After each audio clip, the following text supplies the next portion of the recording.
এখনও সূর্যি মামা উঠে পৌঁছায়নি। আমি উঠে গেছি। হ্যাঁ, আমাদের তো রোজই উঠতে হয়। সকালে বাচ্চারা স্কুলে যাবে, মাদের কিন্তু ঘুমানো যায় না। শরীর যতই খারাপ লাগুক, যাই লাগুক, তোমাকে উঠতেই হবে। ওদের ব্রেকফাস্ট করতে হবে। আগে তো আমার মারা একরকম ব্রেকফাস্ট করে ক্ষান্ত হতো, এখন আমাকে দুরকম ব্রেকফাস্ট মেখে দিতে হয়। ছেলে যখন স্কুলে ছিল, ছেলেকে আমার একরকম ব্রেকফাস্টই দিতে হতো। আজকে মেয়েকে মুসলি দিয়ে দুধ দিয়ে খাইয়ে আমি বাড়ি পাঠিয়েছি। আর আমাদের জন্য লাঞ্চে বানিয়েছি fried rice, vegetable fried rice, আর হলো আলুর দম। আজকে শুক্রবার না, শুক্রবার আমাদের সন্তোষী মা, আমি পুজোটা কমপ্লিট হয়েছে কিন্তু উদযাপন দিইনি, তো তার জন্য আমি নিয়মটা এখনও মেনে চলছি। যত শর্টকাটে রান্না করা যায় তত শর্টকাটে রান্না করছি। ফ্রাইড রাইসটা একটু ভালো করে করলে দেবে বাচ্চারা এমনি এমনি খেয়ে নেয়। ফ্রাইড রাইসটা আমি অনেকটা সবজি দিয়ে করলাম, আর আলুর দমটা নিরামিষ করে নিলাম, আদা জিরা বাটা গরম মশলা দিয়ে। তো আমার হাজব্যান্ডও খুব ভালো খায়, তো আমার ছেলেও খুব ভালো খাবে। তো আমি ভাবলাম যে আমার একটু সুবিধা হয়ে যাবে। আর একটু মেয়েকে আজকে সুজি দিয়েছি, একটু ভালো করে করে দিয়েছি সুজিটা রেখে দিয়েছি, ওদের আজকে ডেজার্টের কাজ করে যাবে। এ দেখো ব্রেকফাস্ট রেডি। দেখেছো, লোকে ভাবছে কত কষ্ট করে আমি করছি। অত কষ্ট হয় না বাপু, তোমরাও করে দেখতে পারো। সবাই খুশি, তুমিও খুশি।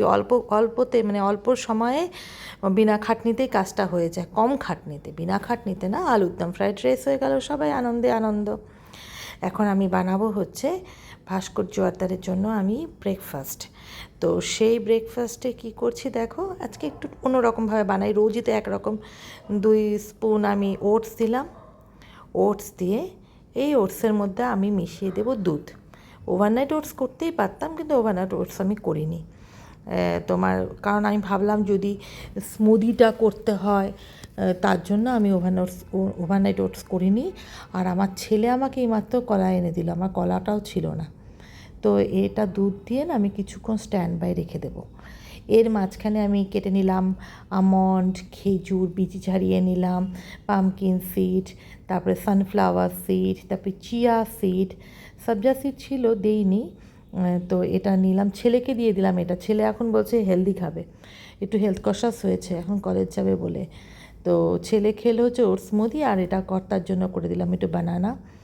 আর এটা দেখো, এটা কিন্তু ভীষণ ভালো একটা হেলদি, প্রোটিন একদম লোডেড একটা, অ্যান্ড ফাইবার লোডেড একটা ব্রেকফাস্ট হয়েছে না, ভীষণ ভালো একটা ব্রেকফাস্ট। এটা মাঝে মাঝে আমিও করে খাই, কিন্তু আমি একটু ওভারনাইট ওটস করি, আমি রাতে ফ্রিজে রেখে দিই, ঠান্ডা ঠান্ডা খেতে কিন্তু ভালো লাগে। তোমরাও কিন্তু ট্রাই করতে পারো, মানে সত্যি খুব ভালো লাগে আমি বলছি। আর খেজুরের মিষ্টিতে বেশ ভালোই মিষ্টি হয়ে যায়। আমি এখন চললুম জিমের উদ্দেশ্যে, মাকে কথা দিয়েছিলাম আমি রোজ হাঁটবো, তো যাচ্ছি ভালো মেয়ের মতো। গিয়ে দেখি জিমের বাইরে দেখো আমাদের কমপ্লেক্সটা খুব ছোট্ট কমপ্লেক্স, কিন্তু ভীষণ সুন্দর, ভীষণ মিষ্টি, আর ভীষণ ভালো করে ওরা মেনটেন করে রাখে।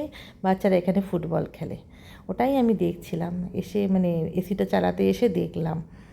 তো বাড়িতে পৌঁছাতে পৌঁছাতে একটা প্রায় বেজে যায়। তারপরে স্নান করে ঠাকুর পূজা দিয়ে লাঞ্চ করতে বসলাম। কালকে একটু চিপস এনেছিল আমার ছেলে, তো সেখান থেকে আমি অল্প একটু চিপস নিলাম, এর হট চিপসের দোকানের চিপস, এমনি নর্মাল। আর মেয়েকে আজকে বিকালে দিয়ে দিলাম একটু দুধ মুড়ি কলা। তোমাদের বাচ্চারা দুধ মুড়ি কলা খায়, আমি কিন্তু এদিক থেকে খুব ব্লেসড, যেন আমার বাচ্চারা দুধ মুড়ি কলা, দুধ চিরা কলা, আম দিয়ে, আমের সিজনে সব খেয়ে নেয়, কাঁঠালের রস দিয়ে দিলে সব খেয়ে নেয়, কোনো চাপ নেই ওদেরকে নিয়ে। আমি সন্তোষী মাটা করি সেহেতু। আর ডালটাকে আমি, সন্তোষী মা আমার হয়ে গেছে 18টা, আমি এখনো পর্যন্ত উদযাপন দিইনি, তাই মেনে চলছি। আর ডালটাকে একটু কড়া করে ভেজে নিয়েছি, ডাল আর গোবিন্দভোগ চাল মিক্স করে দিয়েছি খুব তাড়াতাড়ি। আমি একটু প্রেশার কুকারে খিচুড়ি বানাচ্ছি। হ্যাঁ, সাইডে করে শুক্রবার করে যে খিচুড়িটা হয়, তো আমাদের শুক্রবারটা বেশ ভালোই লাগে। যখন ছোট ছিলাম না, আমি একদম খিচুড়ি খেতাম না, মানে একদমই খেতাম না। আমি একদম ভালোবাসতাম না, আর যারা যারা খিচুড়ি ভালোবাসে তাদেরও ভালোবাসতাম না। কিন্তু এখন এই বয়সে এসে আমার যে কি খিচুড়ি খেতে ভালো লাগে, আসলে কম খাটনিতে হয়ে যায় তো, তাই ভালো লাগে। ফুটবল ওয়ার্ল্ড কাপ কে কে দেখছো? কারা কারা ফ্যান ফুটবলের? আমি কিন্তু ছোটোবেলায় ভীষণ দেখতাম, এখন ওইভাবে দেখার সময় পাই না, but I am very big fan of football. আমার জন্য তো কী হয়েছে, ফায়ার স্টিকটাতে একটা প্রবলেম হয়েছে আমার টিভিটাতে, যার জন্য আমি টিভিতে ফুটবল দেখতে পাচ্ছি না, সবাই ফোনে ফুটবল দেখছে, কোনো এক্সাইটমেন্টই লাগে না। ফুটবল খেলাকে এভাবে দেখলে কারো এক্সাইটমেন্ট লাগে? সবাই মিলে একসাথে বসবে, এই সাপোর্টার, কেউ অপোজিট সাপোর্টার। উফ, আমি আর আমার বোন মিলে যে খেলা দেখতাম না, ভীষণ মিস করি ছোটোবেলার সেই সময়গুলো, খুব মিস করি। আমি আমার এক বান্ধবী, তনুশ্রী ছিল নাম, তনু, জয়ত্রী, আমি আর তনুশ্রী এক টিমে ছিলাম, আর জয়ত্রী আর আমার বোন ছিল ইটালির সাপোর্টার। সেই ব্রাজিল ইটালির ফাইনাল খেলা আমি কোনোদিনও ভুলবো না। এখনো পর্যন্ত ছেলেকে গল্প বলি, সেই এক্সাইটমেন্টের গল্পগুলো।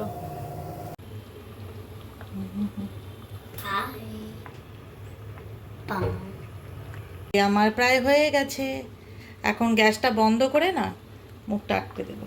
আমরা ডিনার করতে বসে গেলাম, একটা দিন শেষ হয়ে গেল তোমাদের সাথে গল্প করতে করতে। তোমরা সবাই ভালো থেকো, সুস্থ থেকো। আজকের জন্য টাটা।